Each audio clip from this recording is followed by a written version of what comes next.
The dawn mist embraced the streets of Washington, D.C. like a cloak of oblivion, and among the shadows of monuments that celebrated marble heroes, a real man withered in silence. James Sullivan awoke in his usual corner beneath the Constitution Avenue Bridge, his aching body pressed against the cold concrete, his eyes still holding that alert glimmer that decades of abandonment had failed to extinguish. At 72, his face was a map of battles fought in territories no civilian would ever know, deep wrinkles like trenches carved by time and by the weight of secrets that had turned his soul into a solitary fortress. He rose slowly, every movement a negotiation with joints that carried shrapnel from a war the government swore had never happened. But James knew the truth. He had always known. And that truth had condemned him to live as a ghost in the capital of the country he once served, with blind devotion. Breakfast was the same as always, half a sandwich found in the trash behind the bakery on 7th Street, still wrapped in aluminum foil that reflected a man he barely recognized. James chewed slowly, not to savor, but because he had learned in the jungles of Vietnam that food had to last, that every calorie was fuel to survive one more day in hostile territory. He watched the morning movement of the city awakening. Lawyers in expensive suits rushing to meetings, tourists photographing monuments, security guards checking IDs. And no one, absolutely no one, looked at the old, grey-bearded man sitting on the sidewalk as anything more than part of the urban scenery. That was exactly how James wanted it. Invisibility cultivated as armor through 3 decades of living among the forgotten. But that particular morning, something different coursed through his spine like an electric current, a tingling in his fingertips he hadn't felt since the days he held precision rifles on missions where a millimeter of error meant dozens of innocent deaths.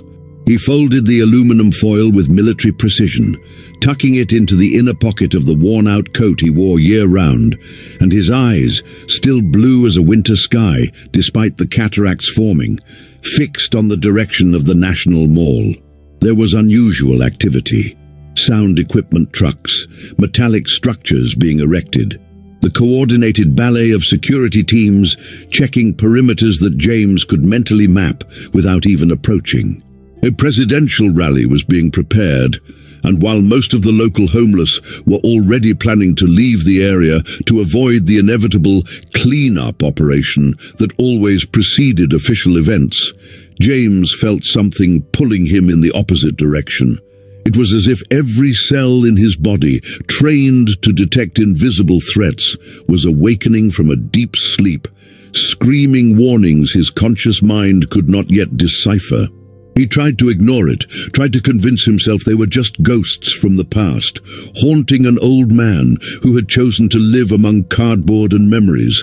But instinct, the same instinct that had kept him alive when better men had died, refused to be silenced.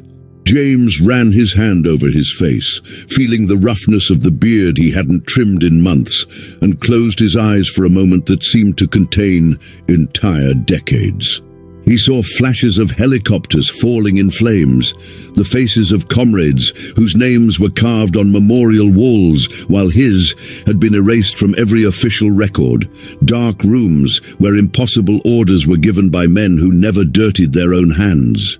The weight of those memories should have crushed him completely, should have turned his heart to stone, incapable of feeling anything but corrosive bitterness.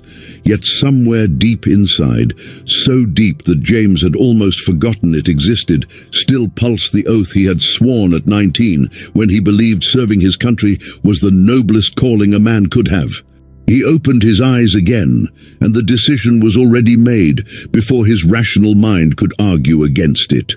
James Sullivan would go to that rally, not as a participant or a spectator, but as what he had always been since the day he first wore the uniform half a century ago, a silent guardian, watching from the shadows, unable to abandon the instinct to protect even when the country he'd sworn to defend had discarded him like trash on the streets he now called home.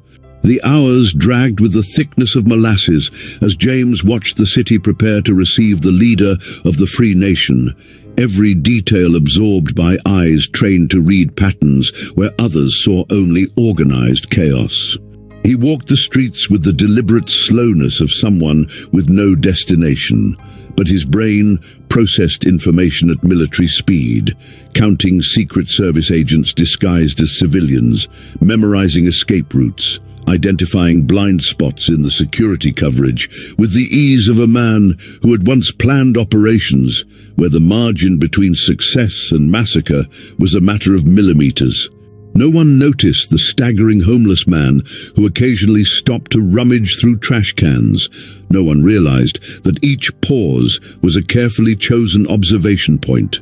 James had become a master in the art of invisibility, and that invisibility, which tormented him on cold nights when loneliness threatened to consume him, now became his greatest tactical advantage.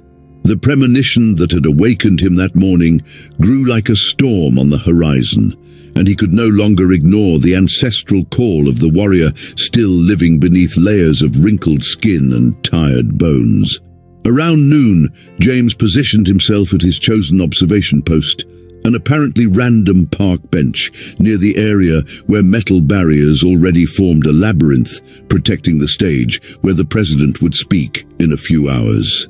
He pretended to nap, his head drooping forward at an angle any passerby would interpret as the pathetic sleep of a drunk. But his eyes remained partially open, scanning every face that passed, every suspicious movement, every anomaly in the expected rhythm of a crowd gathering for a political event. That's when he saw him for the first time. A middle-aged man, dark hair combed with excessive precision, wearing a grey suit far too warm for the afternoon heat, carrying a black backpack he kept close to his body, tension visible in his shoulders. The man was sweating, not the natural sweat of someone walking under the September sun, but the cold sweat of fear or adrenaline. And his eyes kept flicking toward digital clocks placed around the area, calculating time with the obsession of someone following an inflexible schedule. James felt the blood freeze in his veins. He recognized the behavior instantly. He had seen it before, in Beirut, in Mogadishu, in places whose names never appeared in official reports. Every instinct screamed for James to act immediately, to alert the security agents patrolling the area with their earpieces and dark sunglasses. But decades of covert operations training kept him paralyzed in a devastating internal war.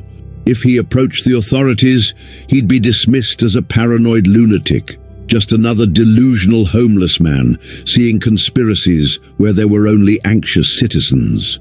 And worse, any premature intervention could alert the suspect before James could confirm the threat or identify accomplices. So he stayed on the bench, feigning sleep while every muscle in his body was as taut as a violin string ready to snap, watching the man in the grey suit circle the area 3 times, always returning to the same spot with a direct line of sight to the presidential stage. James knew that dance. He had taught that dance to young soldiers in training camps that officially didn't exist. It was the tactical reconnaissance of a marksman, finding the perfect angle, calculating distance, wind, trajectory.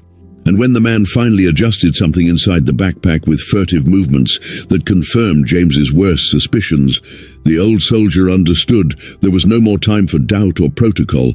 In minutes, perhaps seconds, that man would execute a plan that would turn this sunny day into a national tragedy broadcast live to the entire world. James rose from the bench with calculated difficulty, playing the role of the broken old man, while his mind was already plotting interception routes and calculating approach angles with computer-like precision. He faced an impossible choice: try once more to alert authorities who would almost certainly ignore him, wasting precious seconds, or trust the instincts that had kept him alive through decades of combat and act alone. Knowing that a 72-year-old man against a prepared assassin had near zero statistical chances of success. But as he watched the man in the grey suit begin walking toward the security barriers, his hand inside the backpack holding something James couldn't see but could easily imagine, he realized there had never really been a choice. 53 years ago, he had taken an oath that had no expiration clause, no exceptions for when you're old and broken and living on the streets. And if this was to be his final act in the world, if James Sullivan had to sacrifice the few miserable years he had left to prevent a tragedy, then he would do it without hesitation, because some oaths are carved deeper than flesh or bone, in places where even 3 decades of abandonment cannot erase the essence of what you once promised to be, on the day you decided there are causes greater than your own survival. The crowd thickened by the minute, thousands of people converging on the National Mall like a human river of American flags and political signs, and James used this mass of bodies as cover to approach the man in the grey suit without being detected. He moved through the crowd with the fluidity of a ghost, decades of living unseen on the streets, having perfected his ability to occupy space without being noticed, and his eyes never left the target, now only 20 meters away, strategically positioned, where the security barriers created a natural bottleneck of people waiting to pass through metal detectors. James could see with terrible clarity what was about to happen. The man would wait for the exact moment the president appeared on stage, when all attention turned upward and security focused on protecting the immediate perimeter. Then he would detonate whatever was inside that backpack, turning hundreds of innocent bodies into horror statistics that would dominate the news for weeks. The plan was brutally simple, and precisely for that reason had a high chance of success. Because sometimes the deadliest threats do not come from elaborate schemes, but from determined men willing to die for their causes, whatever they may be. And James recognized that determination in the shooter's eyes, because he himself had once carried it on missions where coming back alive was a secondary hope compared to completing the primary objective. The sound of helicopters announced the imminent arrival of the presidential motorcade, and James saw the man in the grey suit visibly stiffen, his hand plunging deeper into the backpack, fingers caressing what James now knew with absolute certainty was a detonator. The crowd around them erupted in applause and shouts of celebration or protest, depending on political affiliation. But James heard nothing except the sound of his own heart pounding like a war drum in his ears, pumping blood through veins clogged by years of malnutrition and exposure, demanding from atrophied muscles one last superhuman effort. He was 10 meters away now, then 5, and he could see sweat trickling down the man's neck, could feel the tension radiating from him like furnace heat. And James knew he had maybe 3 seconds before that hand pressed the button that would turn this September day into a date future generations would study in history classes as a turning point for the nation. 3 seconds to cover 5 meters, 3 seconds for a body that should have been dead years ago to accomplish the impossible. 3 seconds to prove that heroism is not the absence of fear, but the choice to act despite the paralyzing terror that screams at you to hide and let others pay the price of inaction. James Sullivan accelerated, shaky legs finding strength in some deep reservoir soldiers learn to tap when the only alternative is to accept defeat. And he hurled himself across the last meters like a missile guided by decades of training and pure instinct. The impact when James collided with the man in the grey suit was like 2 trains meeting at full speed, and both crashed onto the concrete in a tangle of limbs as the backpack flew from the shooter's hands. James heard screams around him, people recoiling in panic, Secret Service agents finally perceiving the threat and rushing toward the chaos with weapons drawn. But all of that was peripheral compared to the life-or-death struggle unfolding on the ground between 2 men who understood that the next few seconds would define hundreds of destinies. The shooter was younger, stronger, fighting with the desperation of someone who knows this is his only chance to complete a mission he had sacrificed years of careful planning for. But James had something youth and strength could not match. He had 5 decades of close combat experience, muscle memory from 1,000 fights in places where rules did not exist, and winning simply meant being alive when the dust settled. He blocked a punch aimed at his face, dodged a knee that would have crushed his already fragile ribs, and managed to seize the shooter's wrist with surprising strength, for hands that trembled holding coffee cups begged for as spare change, twisting the arm at an angle that ripped a cry of pain from the man and forced him to release whatever he was still trying to reach. But in that moment of partial victory, James felt something pierce his abdomen, a sharp, hot pain spreading through his torso like liquid fire, and he looked down to see a knife buried to the hilt in his belly, the shooter's hand still gripping the handle with the conviction of someone who knows he has just delivered a mortal wound. Time slowed to dreamlike speed as James fell back, his hands instinctively pressing the wound from which blood now began to pour in rhythmic pulses, matching the ever-weakening beats of his heart. Around him, chaos finally erupted. Secret Service agents tackled the shooter with professional violence, handcuffing him as others sprinted to check the abandoned backpack and confirm the threat. Medical teams were called over radios crackling urgency, and the crowd that moments before shouted political slogans now screamed simply in fear. Lying on the cold concrete, James watched it all with a strange sense of detachment, as if he were watching a film rather than bleeding out in front of thousands of witnesses, and he thought with bitter irony that after 3 decades of being completely invisible, his last moments on Earth would be the most visible of his entire life. The president had been evacuated immediately, helicopters already carrying him to safety as the rally dissolved into controlled panic, and James understood that he had succeeded. The attack was stopped, innocent lives saved, the leader of the free nation protected by the sacrifice of a man the country had long forgotten. And as his vision began to darken at the edges, as sounds became muffled as though he were sinking underwater, James Sullivan felt something he had not felt in decades, not regret or fear of the inevitable death approaching, but a deep, surprising peace. The sense that finally, after all these years wandering without purpose, he had found the moment he had been preserved for, the reason he had not died of cold or hunger or violence on the streets, because the universe or destiny or God needed him exactly here, exactly now, for this final act of service that would give meaning to an entire life of pain and self-imposed sacrifice.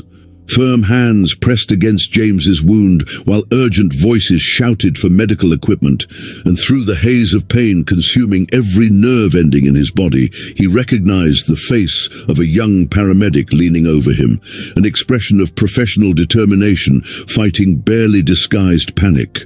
"Sir, stay with me.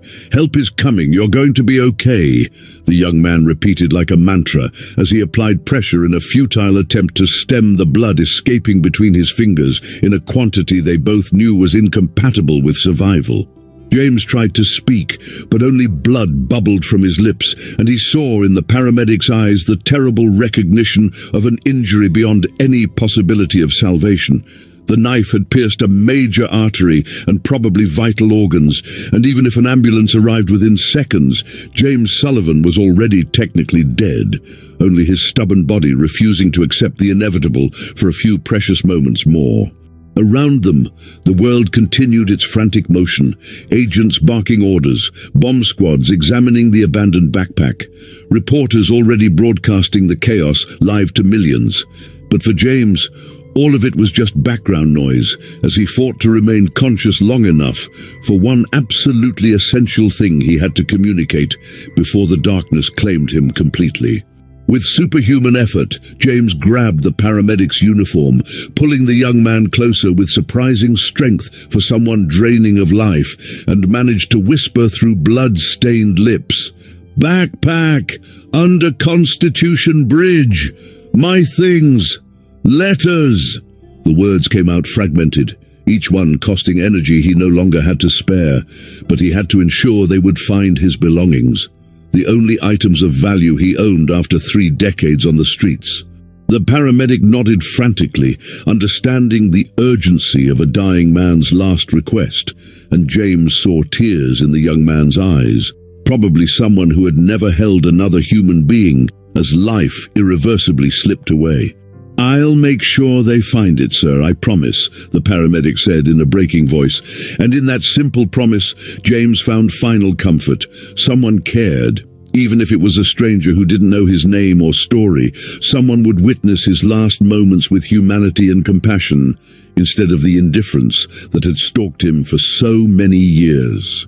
And with that certainty, James finally stopped fighting the inevitable tide, letting the darkness envelop him as sounds grew more distant and the pain, mercifully, began to evaporate like mist under morning sun, leaving only a deep, welcome quiet after a lifetime of deafening inner noise that had never given him a single moment of true peace. James Sullivan was pronounced dead at 2:47 p.m., into his blue eyes finally closing for the last time as paramedics continued chest compressions out of protocol, knowing they were only fulfilling formalities over a body that no longer housed life. The Secret Service agent in charge of the scene ordered that no one touch anything related to the man who had just sacrificed his life, and a forensic team was immediately dispatched to the Constitution Avenue Bridge in search of the backpack mentioned in the unknown hero's final words. They found it exactly where James had indicated, a sheltered corner beneath the concrete structure, where a tattered blanket was neatly folded, a few clean clothes stored in a plastic bag, and a faded military backpack that looked decades old, but had been preserved with almost reverent care. When they opened the backpack, they found something that completely transformed the narrative of what had happened that day. Not random belongings of a homeless man, but meticulously organized documents, yellowed photographs, military medals wrapped in cloth, and 3 sealed envelopes addressed to recipients that would make the nation's heart stop. One to the director of the CIA, one to the Secretary of Defense, and one simply marked, "To whoever finds my body." The letters were immediately classified as evidence and taken to the FBI headquarters, where analysts worked frantically to identify the man who had died saving the president, while the entire country watched replays of the heroism captured by dozens of news cameras. Identification came 3 hours later through fingerprints that triggered alarms. In national security systems, most agents in the office didn't even know existed. Files sealed for 30 years, marked with classifications so high that only a handful of people in the government had clearance to access them. James Sullivan wasn't just a forgotten veteran. He was James Ghost Sullivan, a legend of special operations who had officially died during an unauthorized mission in foreign territory in 1994. One of the most decorated and simultaneously controversial operatives in the history of American covert missions. The files revealed a career straight out of an action movie. Over 200 missions in 40 different countries, an expert in infiltration and neutralization of high-value targets, the man agencies called when situations were too delicate or too dirty for conventional methods. But the files also revealed the abrupt end of that career, a mission in Belgrade that went terribly wrong, accusations of disobeying direct orders, and finally, the decision to erase James Sullivan completely from official records, as if he had never existed. A brutal yet not uncommon practice when operatives knew too much and became a greater political liability than an operational asset. And now, this ghost had resurfaced just long enough to save the president and die again. This time under the eyes of the entire world, making it impossible to bury him in obscurity a second time. The letter addressed, "To whoever finds my body," was opened in a secure room with 5 high-ranking officers present, and what they read on those handwritten pages, shaky but legible, left them in a heavy silence, weighted by decades of accumulated injustices. "James, had written his full confession, not of crimes he had committed, but of crimes he had been forced to commit under orders that came from so high up the chain of command that refusal meant not only the end of his career, but direct threats against his family. He detailed the Belgrade mission with surgical precision, how he had been ordered to eliminate Marcus Reeves, his own protégé and close friend, because Marcus was allegedly selling secrets to foreign powers, how the evidence presented at the time seemed irrefutable, yet James had always suspected it was fabricated to cover up operational failures by superiors who needed a scapegoat. The letter revealed that James had pulled the trigger that rainy night, but had intentionally missed vital organs, leaving Marcus a chance to survive while reporting the mission as completed, an act of disobedience that haunted him for 3 decades, because it meant betraying both his orders and Marcus by not saving him completely. And then came the part that made the officers in the room exchange looks of growing horror. James explained that he had disappeared on purpose after that mission because he discovered that the orders came directly from the then Deputy Director of Operations, a man who now occupied the highest office in the nation.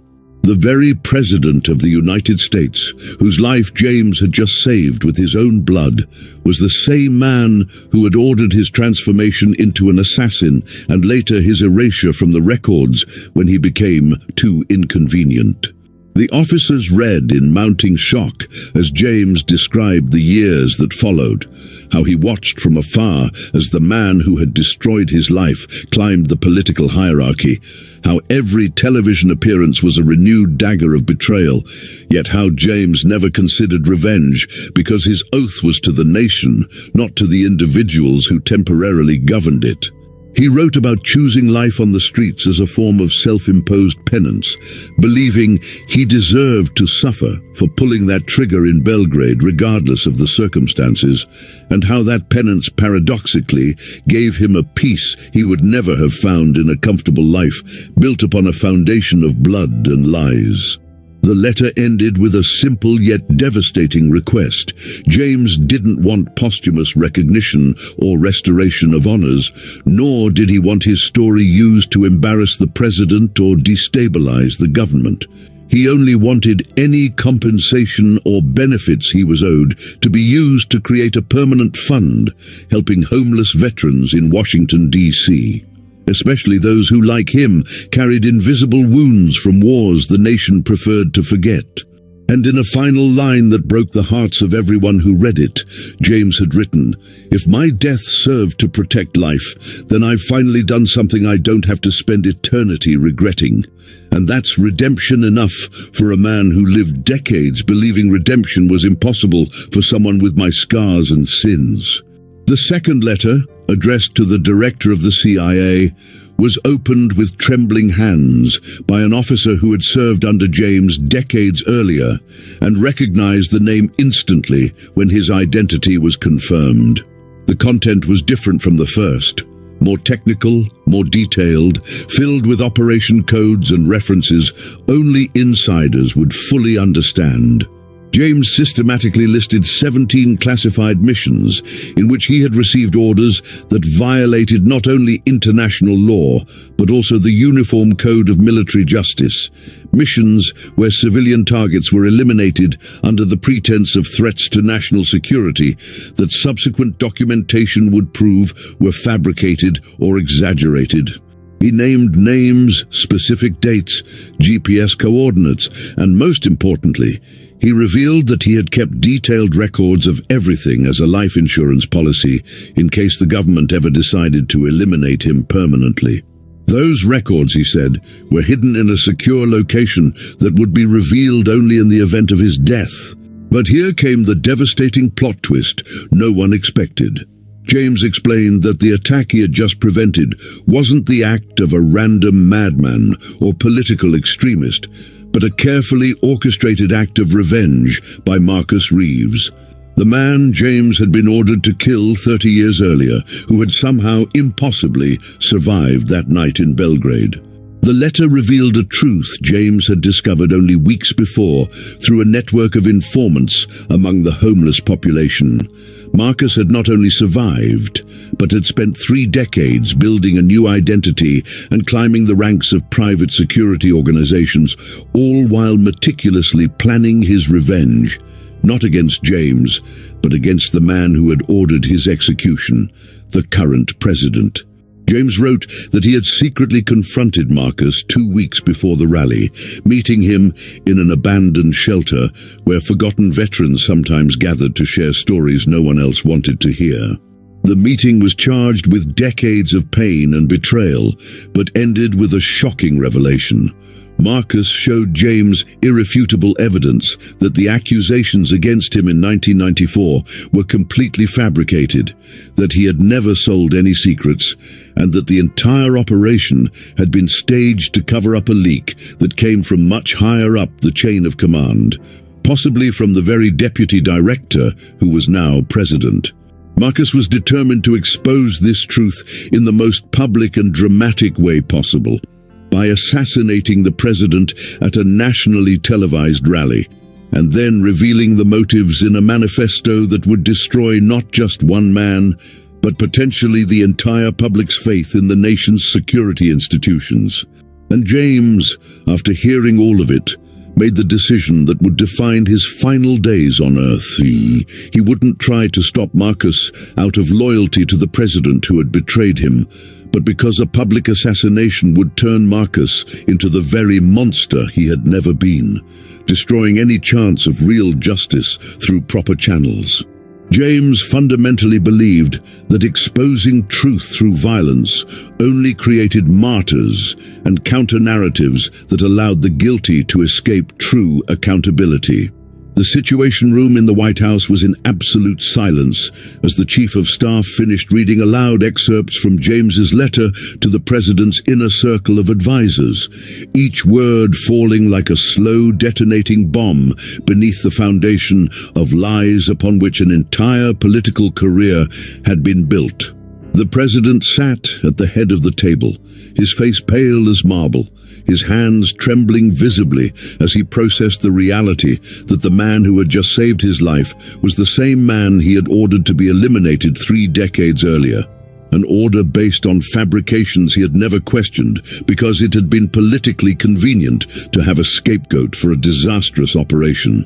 Worse still, Marcus Reeves was alive, and the attack that had nearly cost the president his life was a direct act of vengeance for injustices that could no longer be denied or buried under layers of national security classification. The cruel irony was not lost on anyone in the room. The president owed his continued life to the man whose own he had destroyed, and that debt now became a moral burden too heavy to carry in silence, especially as James Sullivan's story was already leaking to the press through channels no one could completely seal.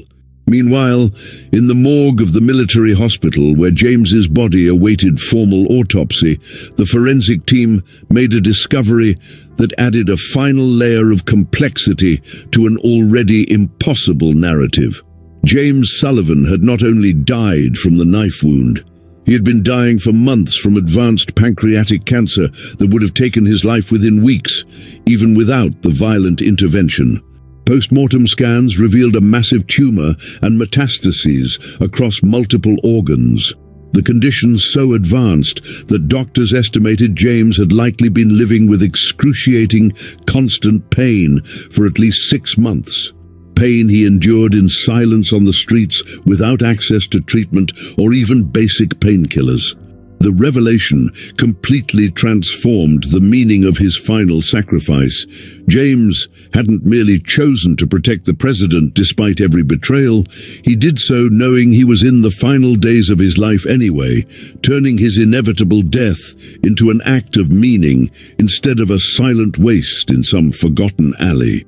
And inside a pocket of his worn-out backpack, investigators found an improvised medical journal where James had documented the progression of his symptoms with clinical precision. The last entry, dated the day before the rally, read simply, "The pain finally has purpose, and purpose turns suffering into something I can carry with dignity until the end I know is near." I thank God, or fate, for keeping me alive long enough to do one last thing that truly matters. The president arrived at the morgue at 3 in the morning without a press entourage or any security detail beyond the bare minimum, insisting on seeing James Sullivan's body in person despite his staff's vehement protests that the political situation was already too explosive without adding images of the nation's leader paying respects to a man he had once ordered executed. He entered the cold room where James lay beneath a white sheet, and when the medical officer asked if he wanted the face uncovered for formal identification, the president only nodded, tears already streaming down his cheeks before he even saw the features now at rest. In death, James's face seemed finally at peace, decades of tension and pain erased, leaving only the traces of the idealistic young soldier he once was before impossible orders and systematic betrayals had turned him into a ghost, living in the shadows of the capital he had sworn to protect. The president stood there for a full 20 minutes without a word, just staring at the man who had saved his life at the cost of his own. When he finally spoke, his voice was broken in a way no speech or press conference could ever capture. "I'm sorry, James. I'm sorry for everything. For the orders I gave, for the life I stole from you, for not having the courage to question when I should have. And I'm sorry that you wasted your final act of heroism on someone as undeserving as me." As he turned to leave, trying to compose some semblance of control before facing the political storm waiting outside, the night shift nurse stopped him with a hesitant but steady voice. "Mr. President, there's something you need to know about his last words, something he said to me when he was still conscious in the ambulance." The president froze, slowly turning back toward her. Tears glimmered in the nurse's eyes as she continued. He was delirious from blood loss, saying things that didn't make complete sense. But one sentence he repeated 3 times with absolute clarity, holding my hand so tightly he left marks. She took a deep breath. He said, "Tell the president that I forgive him. Tell him that holding on to hate for 30 years would only waste the little time I have left. Tell him that some oaths are greater than our wounds, and I still believe in the one I made when I was 19. The words hit the president like physical blows, his legs giving out until he had to lean against the cold wall of the morgue. In that moment of absolute vulnerability, he understood the devastating and liberating truth. James Sullivan had given him not just the gift of continued life, but the infinitely rarer gift of undeserved forgiveness. And that impossible grace now became a responsibility, to honor it through action, to finally begin correcting the decades of systemic injustices against the men and women who had served in the shadows and been discarded the moment they became inconvenient to those protecting their spotless careers.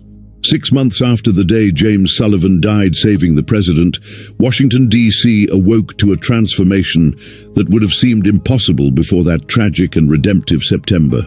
The James Sullivan Memorial Center for Forgotten Veterans opened its doors on a cold March morning, occupying an entire building renovated with funds that came not only from the federal budget, but also from a flood of private donations once the full story came to light through an independent investigation, one the president himself had ordered and vowed not to interfere with, no matter how damaging it might be to his legacy. The center was more than a shelter. It was a full complex with medical clinics providing free treatment, including mental health care, job training programs, a library with computers, and most importantly, a team of counselors who were veterans themselves. People who had lived on the streets and understood viscerally what it meant to fall through the cracks of a system that had promised never to abandon them. At the opening ceremony, the president addressed a crowd that included hundreds of homeless veterans, some who had known James personally during his years wandering the streets. His words were stripped of the usual political varnish, replaced by raw confession and a plea for forgiveness few world leaders would have the courage to make in public. "James Sullivan saved me twice, first when he intercepted a bullet meant for me, And again, when his death forced this nation to confront uncomfortable truths about how we treat those who sacrifice everything in our name.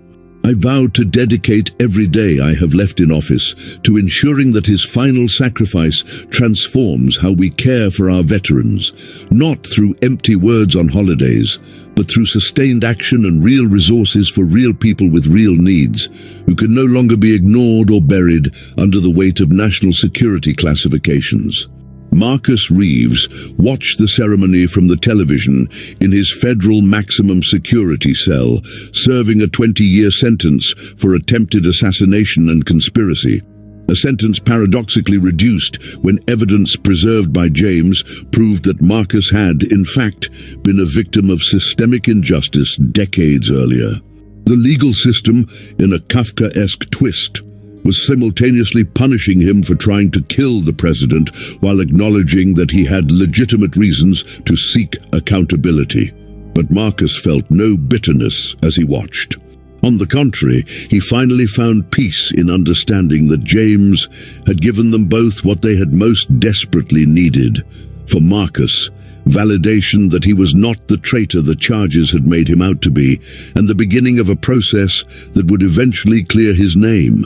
And for James, the chance to turn a decade of self-imposed suffering into a catalyst for real change that would help thousands. On the wall of his cell, Marcus kept the only photograph he was allowed, a faded image of him and James during training camp 35 years earlier, two young soldiers with smiles that had not yet been twisted by the geopolitical games that destroy souls with greater efficiency than any conventional weapon. Beneath the photo, written in careful handwriting, Marcus had copied the final lines of James's letter. "Forgiveness is not forgetting. It's choosing not to let the past completely define who we are in the present. And I choose to believe that both Marcus and I can still be redeemed if our story prevents other young soldiers from being turned into disposable weapons by men who will never pay the price for the commands they give from safe offices thousands of miles away from where the blood is spilled." The impact of James Sullivan's story transcended politics or policy. It became a cultural turning point in how America spoke about its veterans, its covert operations, and the accountability of leaders who send men and women into impossible situations and then erase them when they become inconvenient to maintain clean narratives. Universities created courses studying the Sullivan case as an example of systemic failure within national security institutions.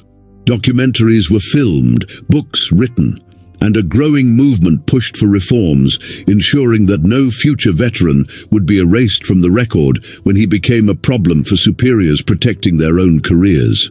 And on the Constitution Avenue Bridge, where James had spent his final years, the city installed a simple yet powerful plaque that read, "James Ghost Sullivan lived here, 1994-2024. He never stopped serving, even when his country forgot him. May we never forget again." Every day, people stopped to read it. Some left flowers, others their own military medals. Many simply stood in silence, processing the magnitude of a life devoted to ideals greater than self-interest, even when those ideals had been betrayed by the very institutions meant to protect them. And on certain nights, when homeless veterans still wandered the streets, because even the best systems don't reach everyone right away, some claimed to occasionally see a familiar figure walking among the shadows, an old man with a grey beard and kind blue eyes, who didn't speak but only pointed toward the memorial center, guiding lost souls toward the safe harbor he himself never had. A man who turned his inevitable death into an eternal legacy of hope and redemption for all who would follow his invisible footsteps through the streets of the capital he had protected until his final breath, and would execute a plan that would turn this sunny day into a national tragedy broadcast live to the entire world.